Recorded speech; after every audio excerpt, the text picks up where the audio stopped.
Okay, fine. Let's take a shot at this one, finally. It's this or do a whole show about James Cameron being wrong about Wonder Woman, and I could just not care less. So, these are the episodes where I take a look at movie franchises or potential movie franchises that have petered out or hit the skids or had trouble getting started and act like I could fix everything with a pre-scripted, carefully edited brainstorming session, mostly comprised of really obvious storytelling 101 basics, which will nonetheless make me sound really inspired because that's how bad so much of mainstream filmmaking is right now. Anyway, Super Mario Bros., or if you like, just Mario. It's the biggest, most influential, most widely known video game franchise in the history of ever, but nobody has really managed to make a proper movie of it. There was an anime back in the 80s that barely got released outside of Japan, a live-action movie in the 90s that was just bad, and since then a whole lot of false starts and deals gone bad. Realistically, we're probably going to get one sooner than later because Nintendo partnered up with Universal to make theme parks, and that's widely being seen as a precursor to Universal Pictures doing Nintendo movies and Nintendo TV, Nintendo something, so I feel like it's really likely that we'll get a Mario movie within the next decade, and it'll probably be animated, which, okay, would be fine. It'll be fine. I'm not against animation. I love animation. It's more just, whenever the Nintendo movies thing happens for anything that isn't Metroid, everyone immediately goes to, oh, it should just be a cartoon. And as I said, I'll happily watch a feature-length Mario cartoon, fine. But I feel like that everything a little bit fanciful should just be animated default argument when it comes to video game movies misses that one of the main reasons to adapt a story or a character or a world to another medium is to take advantage of what that medium can offer to present said story in a new way. And what a proper live-action adaptation of something that was already written, drawn, animated, or whatever offers is to add tangibility, a visceral, tactile sense of something imaginary having been brought to life. Besides, an animated Mario movie, well again, I'd take it, it will be fine, just doesn't strike me as an interesting challenge. We've seen Mario animated already. There's been like 5 or 6 animated Mario projects officially, hell, all the games are technically animated,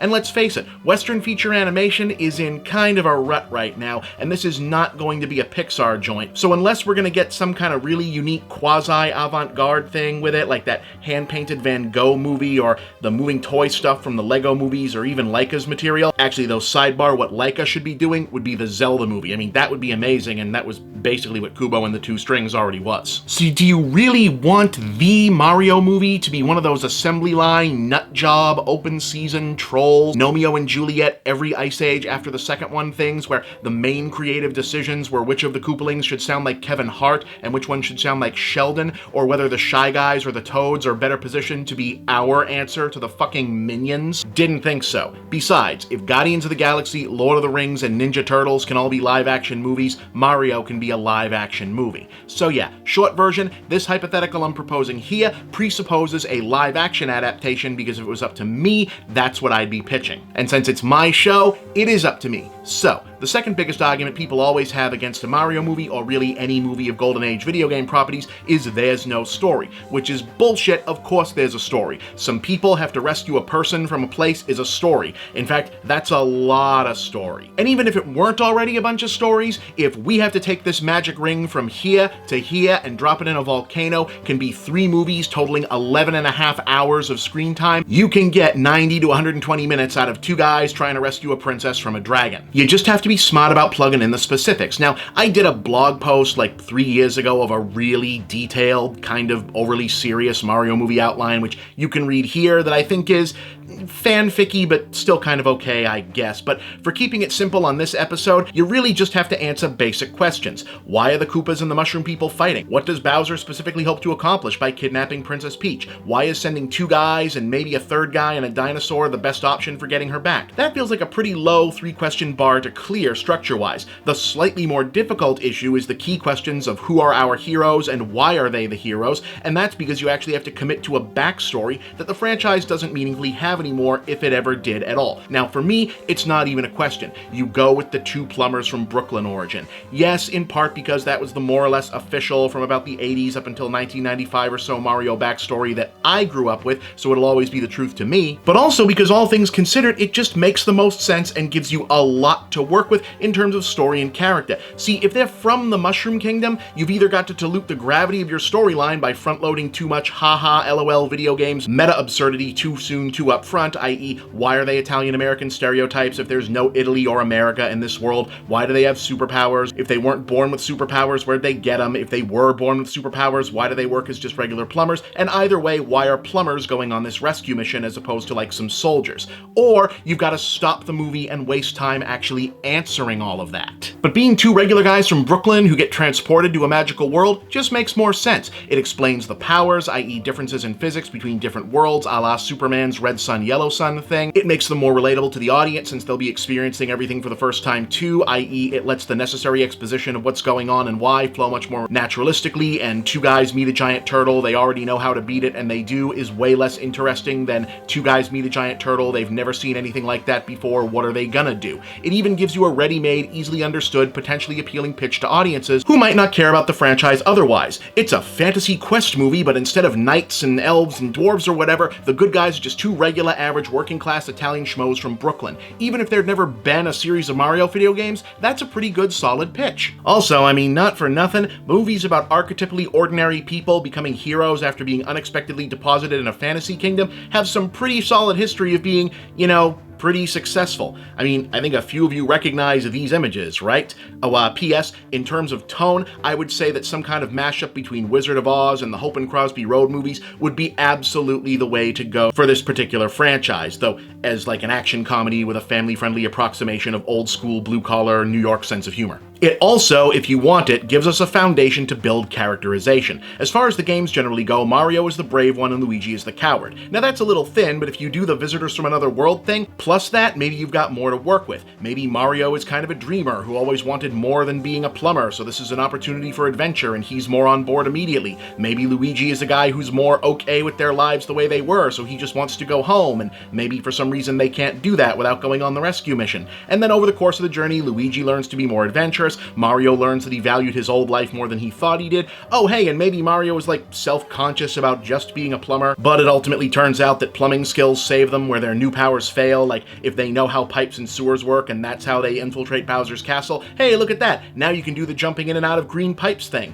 And that's also something you've got to decide. How much of the more surreal stuff from the games are you going to keep? Like hovering bricks probably take more explanation than they're worth, but you could totally have a sequence in like some crumbling ancient ruins or whatever where one of the ways they fight the bad guys is by jumping and punching up through the brick platforms, right? That's a good aesthetic starting point for figuring this kind of stuff out. Imagine that the movie came first and then reason out where the game would have adapted its elements from. Now the items and the power-ups and stuff, okay, a little more difficult, but first movie, you keep it simple. They're super strong, super fast, jump high because they're from a different universe, like you already said. Fire flowers probably work, green mushrooms for healing makes sense, maybe the super mushrooms to make you bigger but only for a short time. There's stuff you can have fun with there. The enemies, first movie again, so you don't need to go overboard. Just think of it in terms of what would organize an actual army. Infantry, special forces, air support, artillery, snipers, kamikaze, stealth, assassin, ninjas, I guess would work for the Shy Guys. And then things like Goombas, piranha plants, spinies, and all the water creatures can just be like wild animals that aren't necessarily with Bowser, but still dangerous to run into all the same.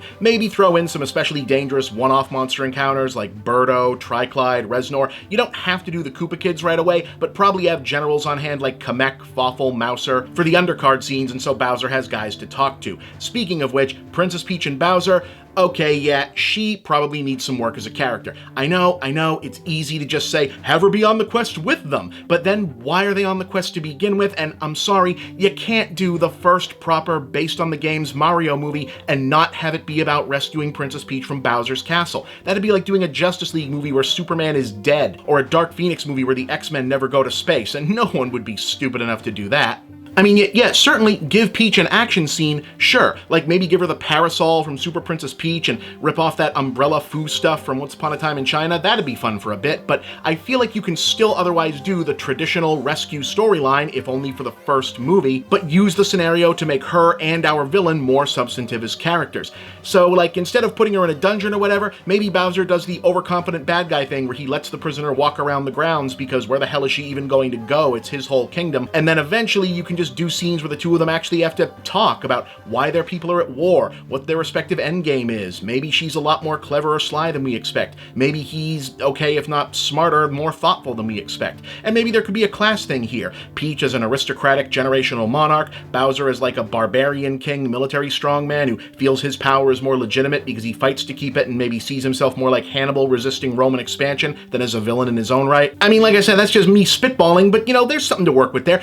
Just whenever we need a break from the brothers adventuring, you cut back to these two adding nuance to things, at least until Bowser does whatever the Mushroom Kingdom version of blowing up Alderaan is to remind us he's the bad guy and make the final Mario Brothers vs. Bowser battle mean something. So you get the story everyone knows and showed up to see, but now with nuance and character depth. And if you absolutely need Peach to do some more action girl stuff, fine, have her get her hands dirty in that big final battle. Oh, and Bowser needs to be big. Not like Godzilla big, but at least T-Rex big. Like he should be able to carry Peach around in his hand. So anyway, yeah, there's a story, a backstory, heroes, villains, clear outline of fleshed out arcs and characterizations for all of them, and an overall solid, sturdy skeleton, in my opinion, to add the muscle of details, dialogue, and plot specifics to in order to have a functioning narrative whole. And by the way, the overwhelming majority of it drawn strictly from material available in the games as opposed to trying to add or drastically improve or reimagine it. Now, granted, I've been trying to figure out how a Mario movie would work for like 30 years, but does any of that sound that difficult to make work? Because I don't think so. Like, to me, this just sounds like a movie that should have come out by at least the early 90s, spawned 3 or 4 sequels of varying quality, and an upcoming reboot we're all a little nervous about. But now I'm rambling, so I'm Bob. That's how I'd fix the Super Mario Bros. Live-action movie franchise. What do you think?